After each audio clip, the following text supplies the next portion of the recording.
जय हिंद प्यारे साथियों, कैसे हैं आप सभी लोग। उम्मीद करता हूं कि आप सभी लोग स्वस्थ मस्त और तंदुरुस्त होंगे और अपनी परीक्षाओं की तैयारियां कर रहे होंगे।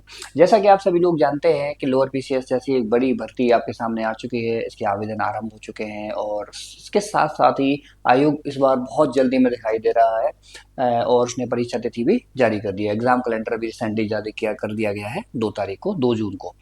तो ये इतनी जल्दबाजी जो की जा रही है, इसके कई सारे कारण हो सकते हैं, परंतु जो कयास लगाए जा रहे हैं वो इस तरीके का है कि जो अभी 21 मई को लेखपाल की परीक्षा हुई और उसमें परीक्षा में जिस प्रकार की धांधली देखने को मिली और जिस प्रकार से आयोग का विरोध किया जा रहा है, तो लगता है कि आयोग भी बड़े ही ढंग से बचने के प्रयास ढूंढ रहा है और उसने बहुत ही जल्दी परीक्षा तिथि जारी कर दी है, जिसकी वजह से जो छात्र हैं, जो आंदोलनकारी हैं, आंदोलन कर रहे हैं, अपनी आवाज़ उठा रहे हैं, अध्यापकगण जो आवाज़ उठा रहे हैं, तो वे सभी लोग अपनी तैयारियों में लग जाएं और जो आयोग है इन सभी सवालों और जवाबों से बच निकले।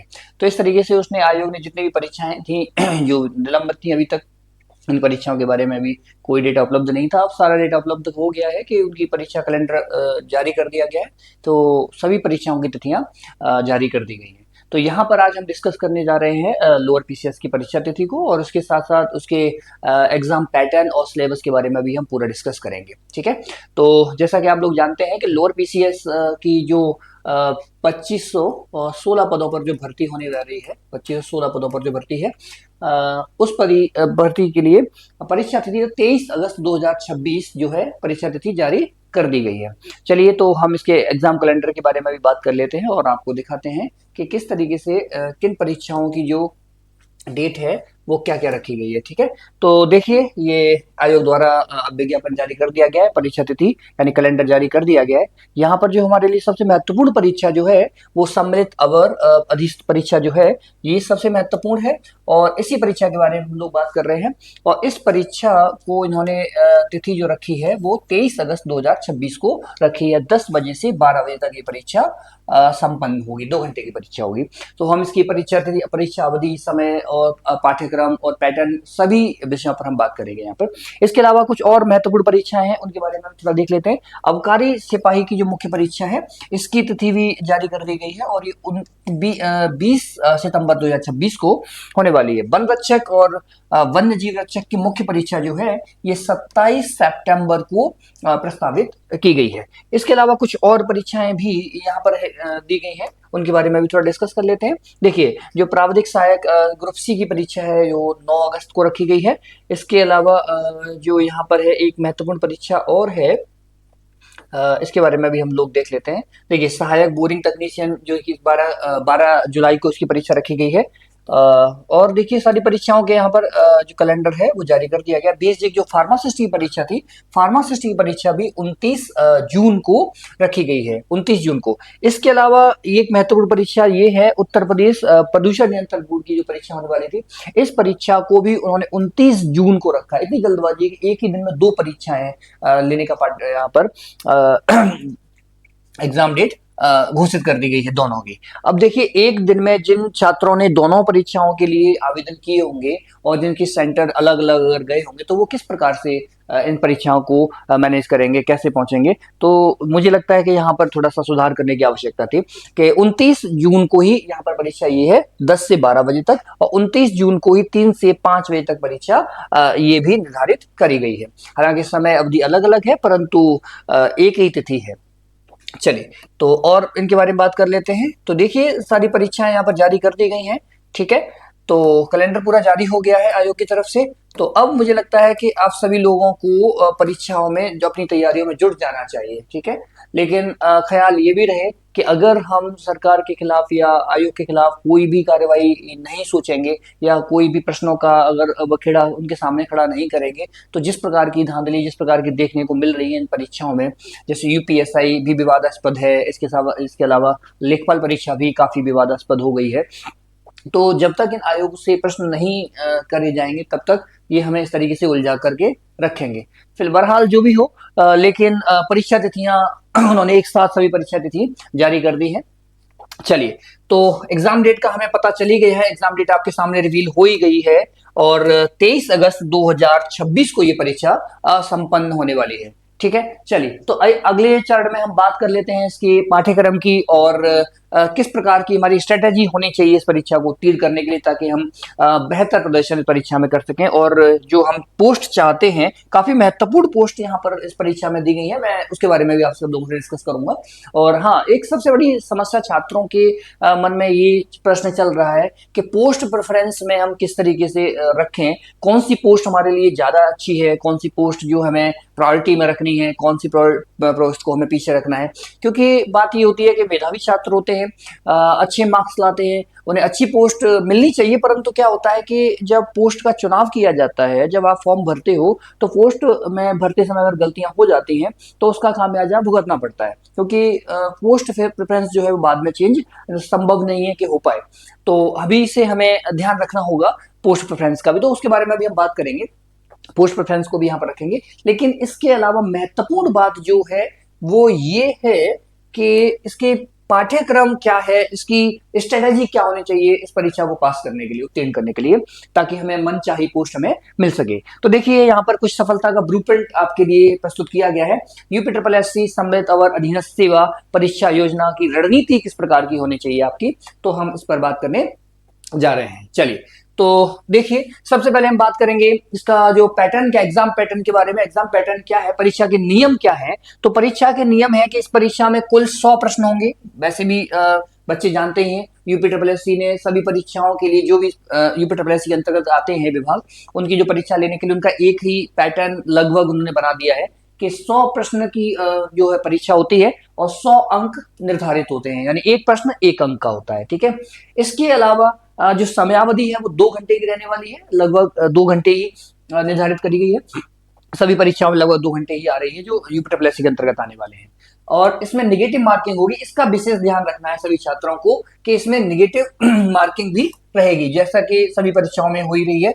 25%, इसका मतलब ये 1/4 की, ठीक है, 1/4 की जो नेगेटिव मार्किंग है, तो इसका भी हमें ध्यान रखना है। ठीक है, चलिए, तो अगला जो पॉइंट है जिस पर हमें बात करनी चाहिए कि किन किन चरणों में ये जो परीक्षा होने वाली है, तो इसमें कौन कौन से सेक्शन हैं जो इंपॉर्टेंट हैं, जो प्रोमिनेंट सेक्शन रख रहे हैं। सबसे जो बड़ा भाग है वो है 65% का, यानी जो आपका विषयक ज्ञान है, विषयक ज्ञान जो है वो 65%, अर्थात इसका मतलब है कि 65 प्रश्न जो है वो आपके विषय ज्ञान से होंगे। इसका मतलब 65 नंबर वहीं से आपको मिलने वाले हैं। इसके अलावा 20 नंबर का जो है वो यूपी स्पेशल आएगा भाग 3 में, और भाग 2 में आपका 15 नंबर का 15 प्रश्न जो है वो कंप्यूटर के रहने वाले हैं। ठीक है, तो इसका मतलब 65 प्रश्न, और दूसरे भाग में 15 प्रश्न कंप्यूटर के, और तीसरे भाग में आपके 20 प्रश्न जो है यूपी स्पेशल से आने वाले हैं। तो ये सिलेबस है, इसका एग्जाम पैटर्न है। ठीक है, अब हम बात करेंगे कि ये जो विषयक ज्ञान है इसमें कौन कौन से विषय शामिल हैं।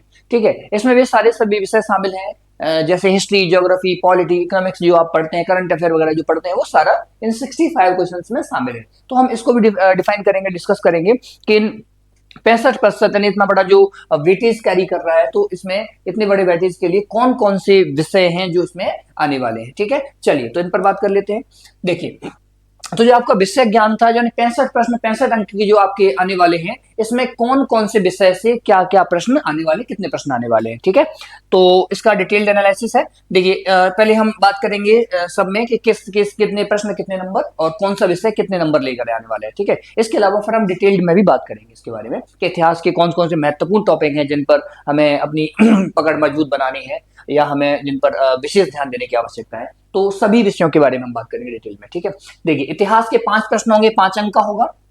ठीक है, इतिहास 5 प्रश्न, 5 अंक का होगा। इसके अलावा देखिए, राज्य व्यवस्था, पॉलिटी जो है, राज्य व्यवस्था जो है आपकी, वो आपके 10 प्रश्न 10 अंकों के होंगे। ये बड़ा वेटेज है, ध्यान रखिए कि यहाँ पर 3 सेक्शन जो है, वो 3 विषय जो है वो 10-10 नंबर के कर दिए गए हैं, तो 30 नंबर बड़ा सेक्शन हो जाता है। तो 10 प्रश्न जो है वो राज्य व्यवस्था से आपको देखने को मिलने वाले हैं। भूगोल से 5 प्रश्न होंगे, जिसमें आपका भारत का भूगोल और विश्व भूगोल, जिसकी सामान्य जानकारी की अपेक्षा की जाएगी आपसे। तो 5 प्रश्न 5 अंक के होने वाले हैं। अर्थव्यवस्था से भी आपके 10 प्रश्न होंगे। ठीक है, 10 प्रश्न 10 अंक के होंगे। राज्य व्यवस्था 10 अंक का है, अर्थव्यवस्था 10 अंक का है। इसके अलावा आपका पर्यावरण जो है, पर्यावरण एवं आपदा प्रबंधन जो है, ये भी 10 अंक का है।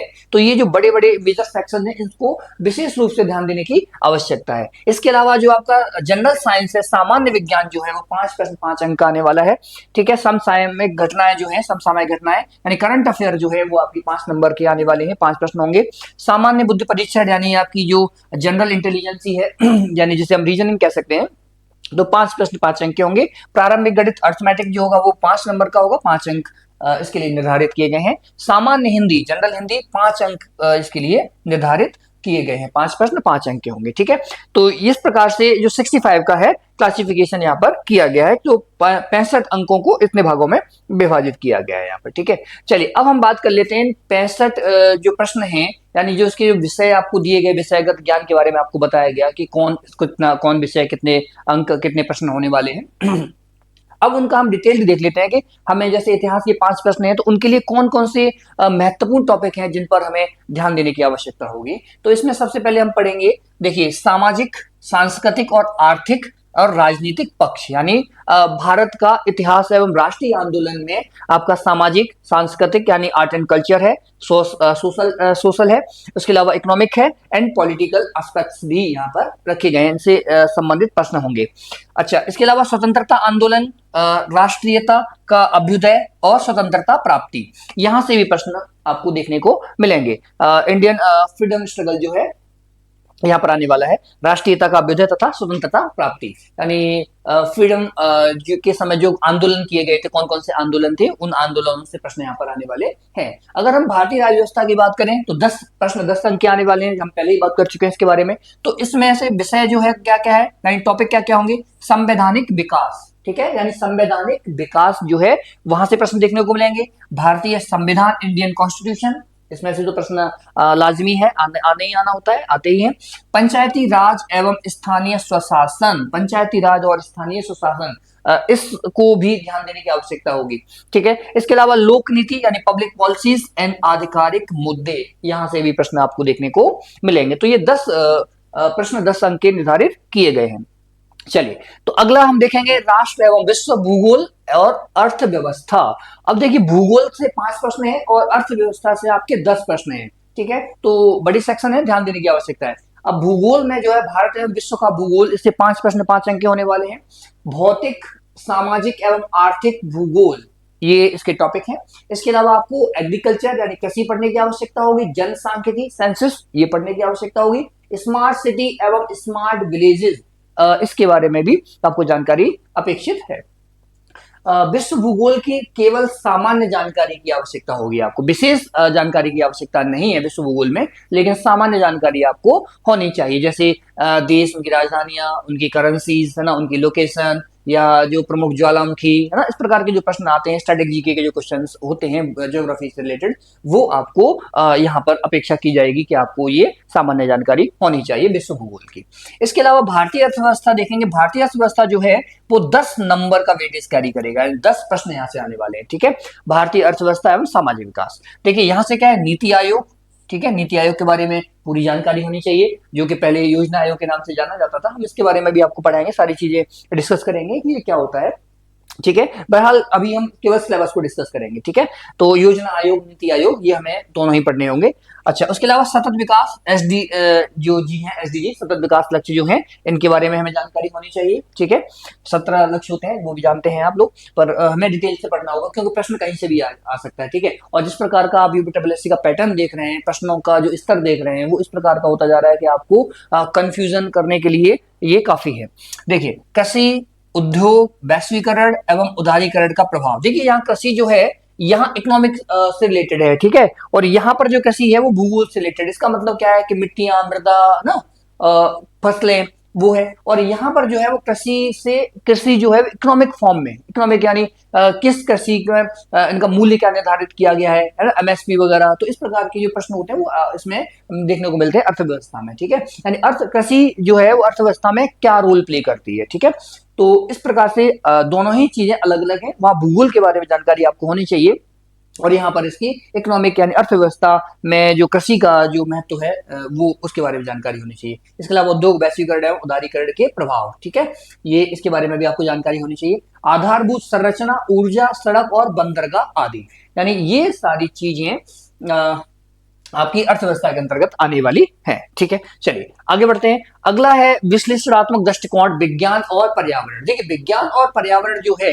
विज्ञान सामान्य विज्ञान के 5 प्रश्न थे, पहले भी आपसे डिस्कस किया जा चुका है, लेकिन यहाँ पर जो पर्यावरण जो है, जो इन्वायरमेंटल साइंस है, इसके 10 प्रश्न 10 अंक निर्धारित किए गए हैं।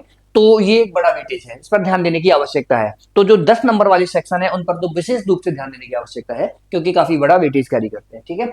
सामान्य विज्ञान में आपके दैनिक अनुभव तथा परीक्षण, ठीक है, ऑब्जर्वेशंस पर आधारित प्रश्न होंगे। इसके अलावा सामान्य जानकारी, किसी विशेष वैज्ञानिक अध्ययन की आवश्यकता नहीं होगी, यानी 10वीं कक्षा तक के जो विज्ञान के जो प्रश्न होते हैं लगभग वहां से आपके प्रश्न रहेंगे, विशेष जानकारी की आवश्यकता नहीं है। इसके अलावा जीव विज्ञान, भौतिक, रसायन, पोषण, प्रोटीन, विटामिन, बीमारियां और टीकाकरण, ये सामान्य जानकारी की अपेक्षा आपसे की जाएगी, ठीक है।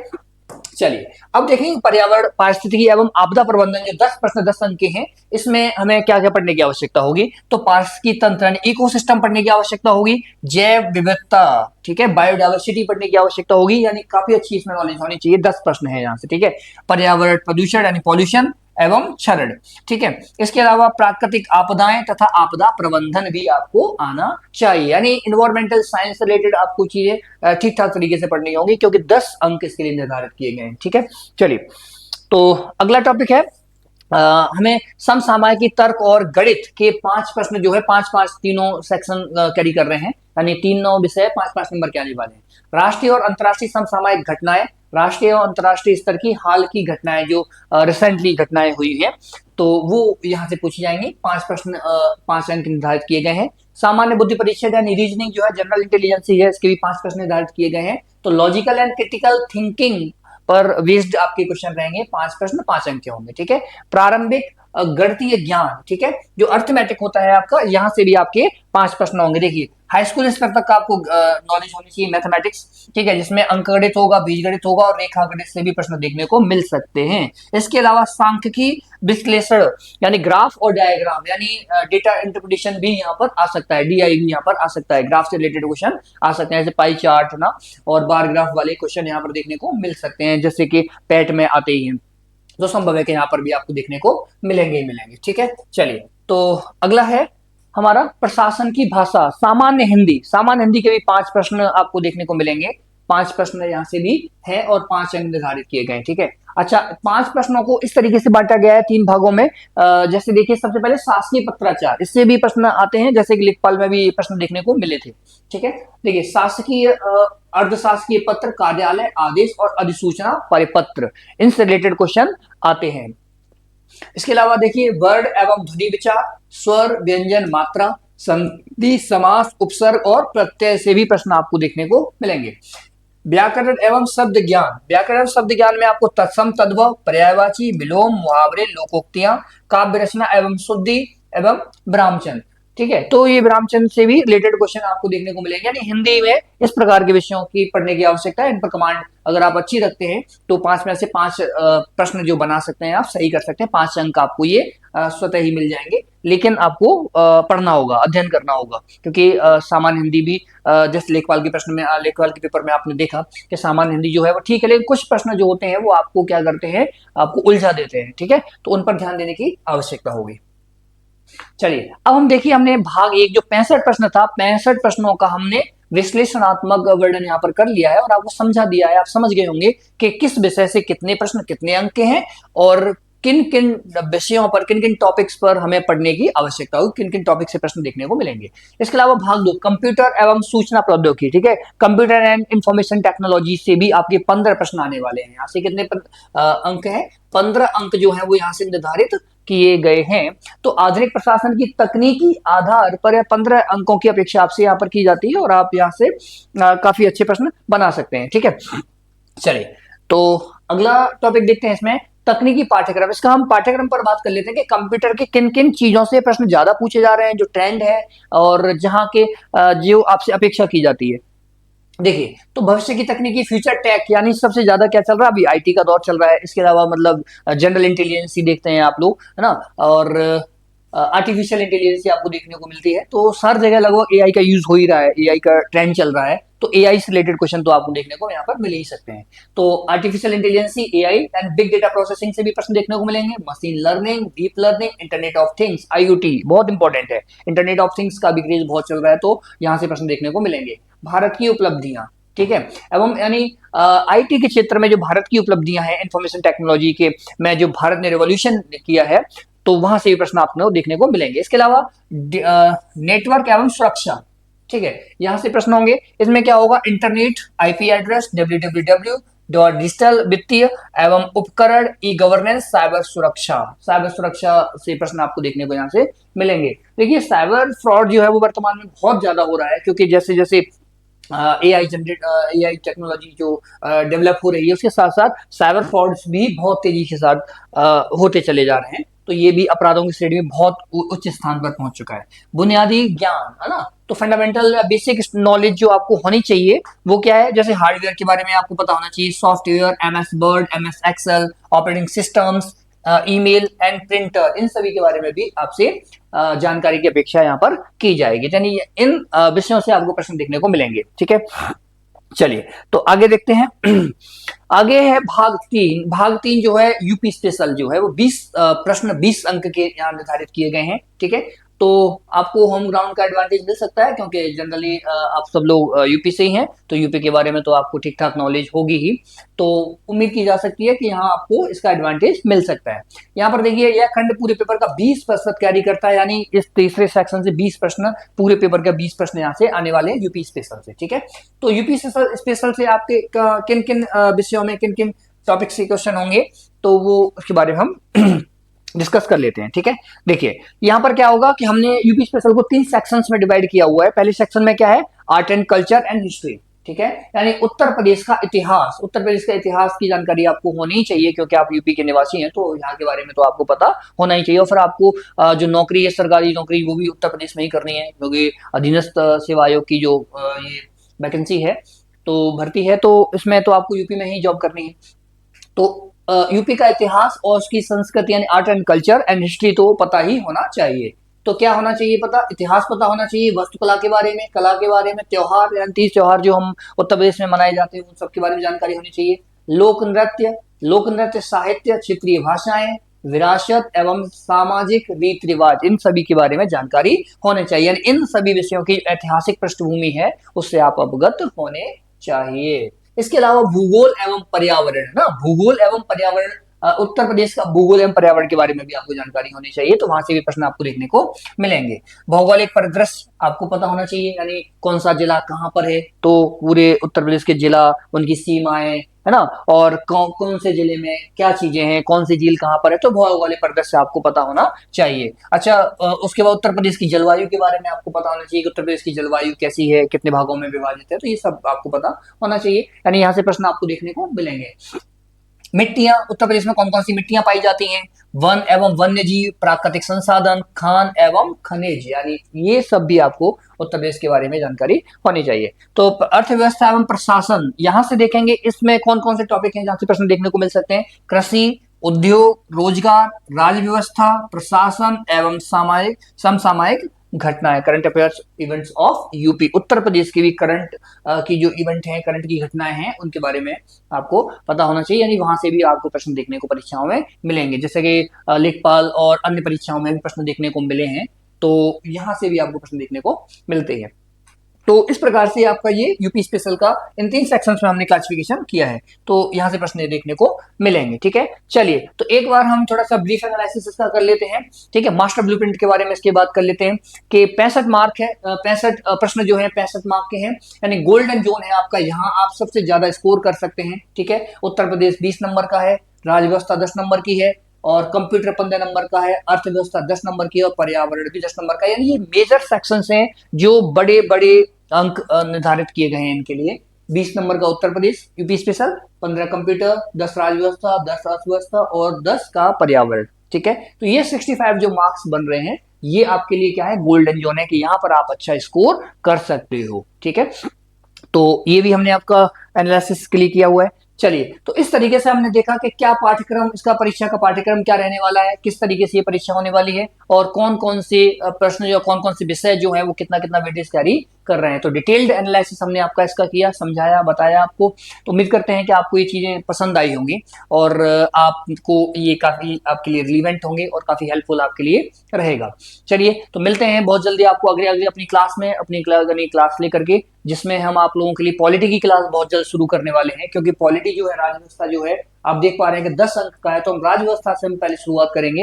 राजव्यवस्था, उसके बाद हम पर्यावरण, उसके बाद अर्थव्यवस्था, कंप्यूटर और उत्तर प्रदेश स्पेशल के बारे में भी हम लोग आपसे चर्चा करेंगे। तो हमने एक प्लान बनाया हुआ है कि हम पहले जो पर्टिकुलर टॉपिक्स हैं उन टॉपिक्स पर आपको एक एक क्लास रहेगी, पढ़ाएंगे, समझाएंगे, और उसके बाद में आपकी प्रैक्टिस सीरीज यानी प्रैक्टिस सेशंस भी आपके इसमें रहेंगे। ठीक है, चलिए, तो मिलते हैं आपसे अपनी अगली क्लास में और अपने एक शानदार टॉपिक्स के साथ। तब तक के लिए thank you so much, thank you to all of you, जय हिंद।